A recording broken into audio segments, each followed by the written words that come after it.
વિશ્વભરમાં 10મા આંતરરાષ્ટ્રીય યોગ દિવસની ઉજવણી થઈ હતી। આંતરરાષ્ટ્રીય યોગ દિવસની રાજ્યકક્ષાની ઉજવણી સરહદી વિસ્તારના નડાબેટમાં યોજાઈ હતી। મુખ્યમંત્રી ભૂપેન્દ્રભાઈ પટેલે પણ સૌની સાથે મળીને યોગ કર્યા હતા।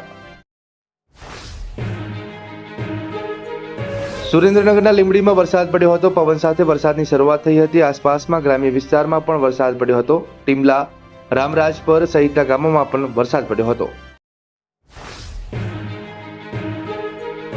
દક્ષિણ ગુજરાત અને સૌરાષ્ટ્રમાં મેઘરાજા ધબધબાટી બોલાવશે। વલસાડ, જૂનાગઢ સહિતના જિલ્લાઓમાં ભીંજાશે। છેલ્લા કેટલાય સમયથી ચોમાસું દક્ષિણ ગુજરાતમાં સ્થિર થઈ જતા રાજ્યના અનેક વિસ્તારો હજુ સુધી વરસાદથી વંચિત છે। ત્યારે હવામાન વિભાગની આગાહી મુજબ હવે ચોમાસું ગતિ પકડશે। રાણપુર પોલીસ સ્ટેશનમાં 2 નેતા સામે દુષ્કર્મની ફરિયાદ નોંધાઈ છે। કાઠિયા ઘાંચી સમાજના પ્રમુખ અને આમ આદમી પાર્ટીના રાણપુરના પૂર્વ પ્રમુખ અનીસ માંકડ તથા બોટાદ જિલ્લા પંચાયતના પૂર્વ ઉપપ્રમુખના પતિ અને કોંગ્રેસના મકસૂદ શાહ સામે દુષ્કર્મની ફરિયાદ નોંધાઈ છે। પંચમહાલના ગોધરામાં ટિમ્બર રોડ પર ટ્રેન પાટી નીચે ઉતર્યાની વિગતો સામે આવી છે। ગુડ્સ નામની ટ્રેન પાટા પરથી નીચે ઉતરી ગઈ હતી, જેમાં માલવાહક ટ્રેનના 10 જેટલા ડબ્બાઓ પાટા નીચે ઘસી આવ્યા હતા।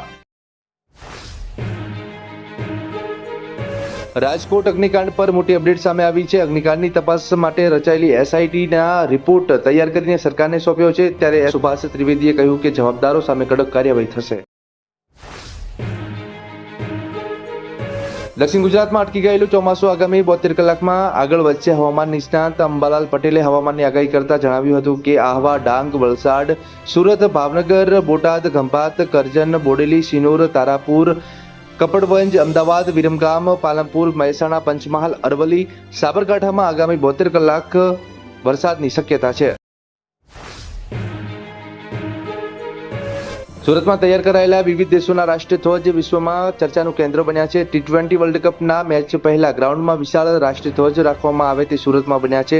સુરતના ઉદ્યોગપતિ પ્રવીણ ગુપ્તાએ વેસ્ટમાંથી બેસ્ટ કરવાનું કંઈક નવીન ઉદાહરણ સમગ્ર વિશ્વને પૂરું પાડ્યું। આગામી 7 દિવસ માટે રાજ્યમાં સાર્વત્રિક વરસાદની હવામાન વિભાગ દ્વારા આગાહી કરવામાં આવી છે, જેમાં દાહોદ, અરવલ્લી, મહીસાગર અને પંચમહાલમાં ભારે વરસાદ પડવાની સંભાવના છે। સુરતના કતારગામમાં મહાનગરપાલિકાના સ્વિમિંગ પુલ પર દારૂની મહેફિલનો પર્દાફાશ થયો છે। સ્વિમિંગ પુલમાં દારૂની મહેફિલનો વિડીયો વાયરલ થયો હતો, જેને આધારે રેડ પડાઈ હતી। અહીં 7 લોકોને દારૂની મહેફિલ માણતા ઝડપી લેવાયા હતા।